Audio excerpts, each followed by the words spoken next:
Hello दोस्तों, नमस्कार। मैं अवधेश कुमार वर्मा एक नए वीडियो के साथ आपकी सेवा में पुनः उपस्थित हूं। दोस्तों, आज हम लोग बात करेंगे कि दहेज मृत्यु क्या होती है।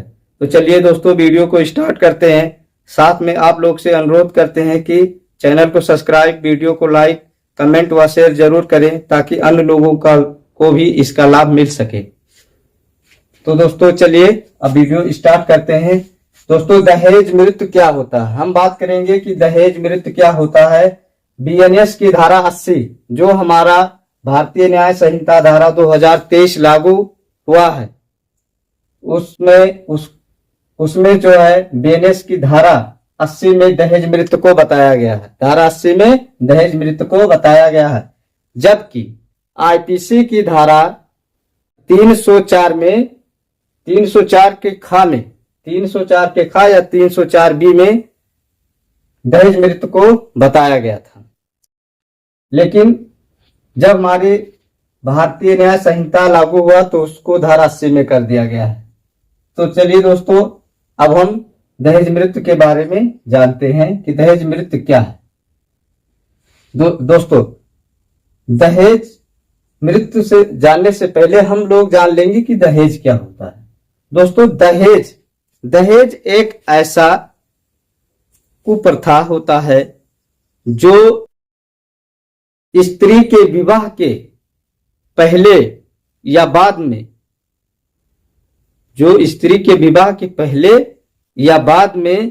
स्त्री के मायके वालों से मांग किया जाता है, वह दहेज कहलाता है। वो क्या है? दहेज कहलाता है। दोस्तों, दहेज और गिफ्ट दो चीज होती है। गिफ्ट दोस्तों कोई भी व्यक्ति देता है तो वह अपनी स्वीकृति से देता है। जैसे हम मान लेते हैं कि एक लड़की की शादी में जो उसके परिवार वाले बेड या अपनी खुशी से अंगूठी, माला आदि दे देते हैं या गाड़ी अपने खुशी से देते हैं तो वो गिफ्ट कहलाएगी। लेकिन वही चीज अगर उस शादी में लड़के वालों की तरफ से यह मांगा जाता है कि हमको अंगूठी चाहिए, हमको माला चाहिए, हमको गाड़ी चाहिए और हमको जो है 1 लाख रुपया या 10 लाख रुपया नगद चाहिए, तो वो दहेज कहलाएगा। मतलब जब लड़के वालों की तरफ से कोई प्रस्ताव जारी किया जाए कि हमको ये चीज चाहिए, तो वो दहेज कहलाता है। जब कोई प्रस्ताव और अगर बिना किसी प्रस्ताव के लड़की के पक्ष वाले लड़के पक्ष को कोई भी चीज देते हैं तो वो गिफ्ट कहलाता है। तो गिफ्ट कोई अपराध नहीं है, लेकिन दहेज एक अपराध है। दहेज क्या है?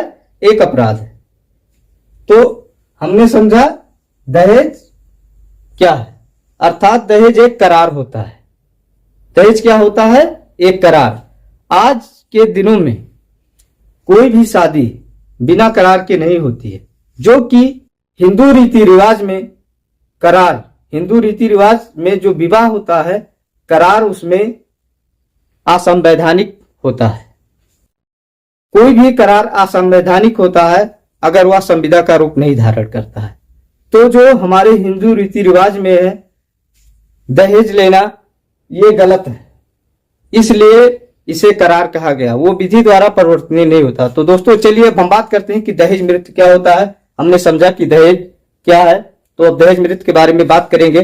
दोस्तों, किसी भी स्त्री को जब विवाह के 7 वर्ष के अंदर किसी स्त्री को ससुराल में रिश्तेदारों व सगे संबंधियों के द्वारा दहेज को लेकर मारना, पीटना, सताना, जलाना, मृत कर देना या स्त्री खुद को दहेज की क्रूरता के कारण या प्रपीड़न के कारण या उत्पीड़न के कारण आत्महत्या करने पर मजबूर हो जाए और आत्महत्या कर ले, ऐसे सताने की प्रक्रिया को या ऐसे मांग करने की प्रक्रिया को दहेज मृत्यु कहा जाता है।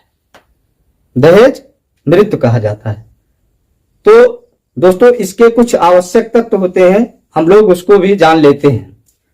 देखिए दोस्तों, इसका जो मेन आवश्यक तत्व होता है, किसी भी स्त्री को दहेज को लेकर जला देना, या उसको चाहे मतलब उसके विवाह के 7 वर्ष के अंदर, विवाह के 7 वर्ष के अंदर किसी भी स्त्री को या तो जला के मार दो, या तो उसको फांसी लगा दो, या उसको किसी भी तरीके से मारो पीटो, या किसी भी तरीके से प्रताड़ित करके उसके मृत्यु कारित कर देना, उसकी मृत्यु कारित कर देना दहेज मृत्यु कहलाता है।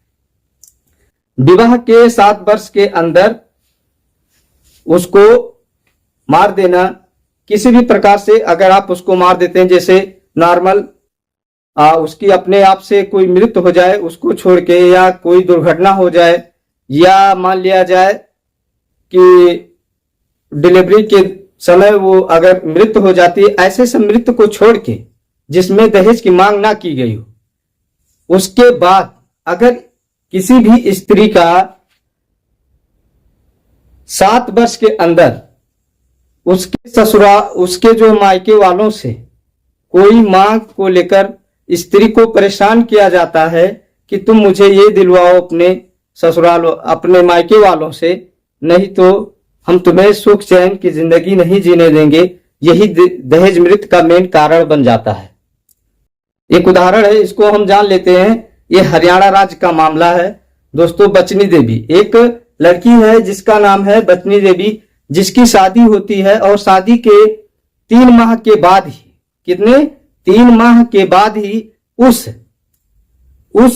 स्त्री को यह सताया जाता है, यह प्रताड़ित किया जाता है कि तुम अपने पिता से एक मोटरसाइकिल की मांग करो, जिसको वह अपने धंधे के लिए मांग करना चाहता था, जो कि दूध का व्यापार करना चाहता था। दोस्तों स्त्री, वो जो लड़की थी, उसने अपने पिता से कहा, अपने पति के कहने पर अपने पिता से कहा कि हमारे पति हमसे मोटरसाइकिल मांग कर रहे हैं। लड़की के पिता एक रिक्शा चालक होने की वजह से वो मोटरसाइकिल देने में असमर्थ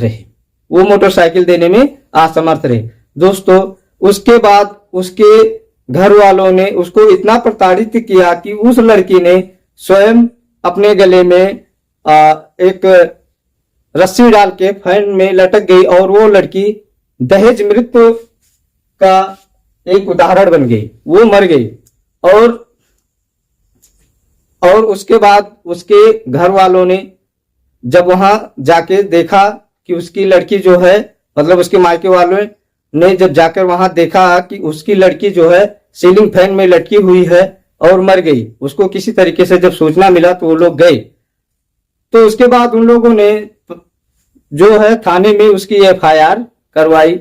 बाद में उसके ससुराल वालों के, लड़की के ससुराल वालों को धारा 304 खा जब IPC चलती थी, तब उनको उसके तहत सजा सुनाया गया, जबकि उनके वकील ने यह मामला रखा कि धंधे के लिए मोटरसाइकिल की मांग करना दहेज नहीं कहलाता है। तो कोर्ट ने इसको इनकार कर दिया कि कोई भी धन मायके वालों से मांग करना, स्त्री के मायके वालों से मांग करना, जो कि विवाह के 7 वर्ष के अंदर हो, वह सब दहेज कहलाता है। क्या कहलाता है? दहेज कहलाता है। तो दोस्तों अब हम समझेंगे कि दहेज की में सजा क्या होती है। तो दोस्तों दहेज में जो सजा होती है वो उसके कार्य के ऊपर निर्भर करता है कि मृत्यु कैसे किया गया है।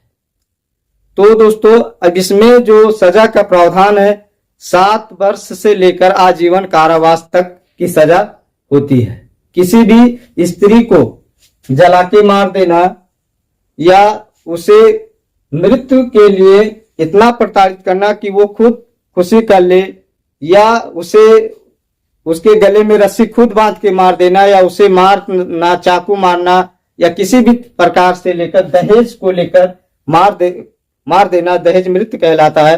तो आज दोस्तों हमें आशा है कि आप लोगों को हमारा वीडियो पसंद आया होगा।